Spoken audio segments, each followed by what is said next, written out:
मेहड़ में क़ौम परस्त जदोजहद कमेटी जे अॻवाननि चयो आहे त 15 जून ते लाड़काणा मां खंभे गुम कयल कारकुननि जी आज़ादी लाइ एहतजाजी तहरीक हलाई वेंदी। क़ौम परस्त जदोजहद कमेटी जे अॻवाननि कामरेड अनवर खोखर, अब्बास ख़ास खेली ऐं ॿियनि प्रेस कॉन्फ्रेंस कंदे चयो त सिंध मां खंभे गुम कयल क़ौमी कारकुननि जी आज़ादी लाइ संदनि वारसनि तरफ़ां एहतजाज ऐं बुख हड़ताल में पंहिंजे सवें कारकुननि सां गॾु भरपूर शिरकत कई वेंदी।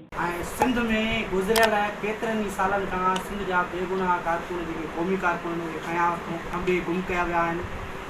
मिसिंग कमेटी तरफ़ां 15 जून ते लाड़काणे में प्रेस क्लब अॻियां एहतजाजी मुज़ाहिरो आहे। क़ौम परस्त जदोजहद कमेटी उनजी हिमायत करे थी ऐं क़ौम परस्त जदोजहद कमेटी उन बुख हड़ताल में ऐं उन सॼे मरहले में शिरकत कंदी। उन्हनि चयो त क़ौम परस्त जदोजहद कमेटी पारां हाई कोर्ट में दरख़्वास्त ॾिनी वई आहे त सिंध मां खंभे गुम कयल कारकुननि खे आज़ादु कयो वञे। उन्हनि आला अख़्तियारनि खां मुतालबो कयो त खंभे गुम कयल कारकुननि खे आज़ादु कयो वञे। विज़िट कयो अवामी आवाज़ मीडिया ग्रुप जी वेबसाइट awamiawaz.pk